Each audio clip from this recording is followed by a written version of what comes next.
Hi, and welcome back to Sugar or Shit. Um, I remember having this conversation with my grandfather when I was younger. I'm in my upper 40s, and I remember as a little girl speaking with my grandfather. Now, I love speaking to my elders.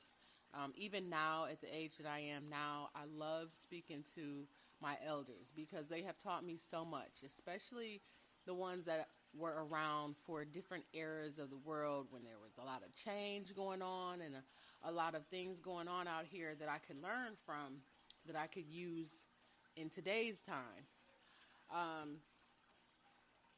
Also, that's where I learned a lot of my herb knowledge, and my knowledge of just personal care. I learned a lot of that, and I have to dedicate that to people that are in my family that have passed away, that were very old. My great grandmother being one, she died. She was 98 years old, and she had all her senses. And this woman taught me what to eat outside in her backyard. She taught me how to wring a chicken and get the feathers off. She taught me so much. She had a farm, you know. She just taught me so much. My grandmother, which is her daughter, she taught me extremely well. She taught me so much. My grandfather that was married to my grandmother, he taught me a lot. He taught me a lot of values, a lot. So back to the story. I remember I had to be about 8 years old.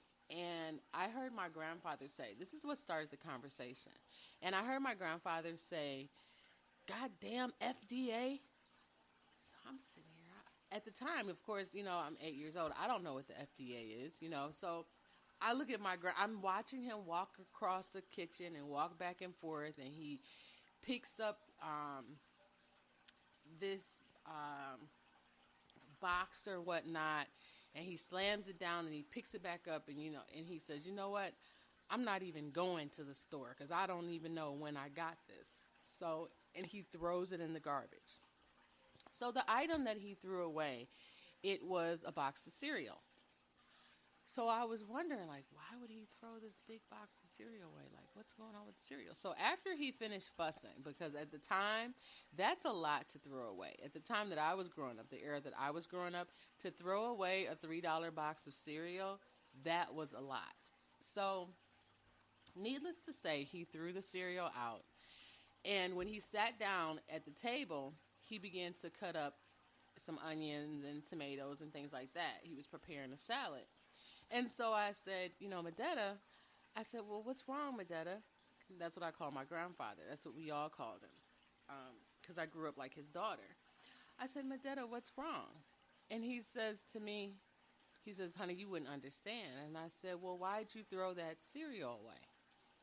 And he said, sometimes people put things in your food, or they allow for stuff to go in your food, and they feel like if you don't catch it, it's okay. If you eat it and don't know about it, it's okay. And I said, so then, by then I kind of figured out it was something in that box that we obviously couldn't eat. And so I said, "Well, what was in the box?" And he said, "I had to throw the whole box away." And I said, "Okay." And he said, "I tell you what," he said, "you watch when you grow up and you have to go to the grocery stores, you watch what you purchase. You watch what you put into your mouth and what is given to you." And then he began to also tell me, he said, "The FDA," and I said, "What's the FDA?" And that's when he said it at that time. He said, "The people that they have something to do with whether or not we can eat certain produce, or whether or not we can take certain medications. They have that responsibility of trying to keep us safe."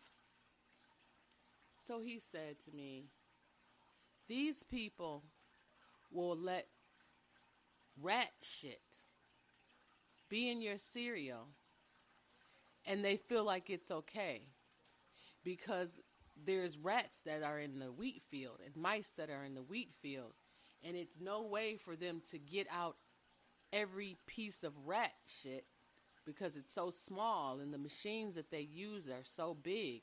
It's no way to get all of that out. So what they'll do is they'll grind up the rat shit, whatever it is that they couldn't get out, and they'll allow for it to be in your food, cereal, rice, etc. And just the look on my face, I was just astounded and amazed, like, ugh. Like, I couldn't believe he was telling me this. And at first, I thought he was like, it was crazy. But even as an 8-year-old child, I realized that he was telling the truth because it made a lot of sense. What major multi-billion-dollar company is going to actually pick through every piece of seed and corn and wheat to get out any piece of rat turd or hair or anything like that? It's too much time. So as I got older, I realized that they were able to let items pass in our food. And the reason being that the excuse that they gave was because they could not get rid of all the particles.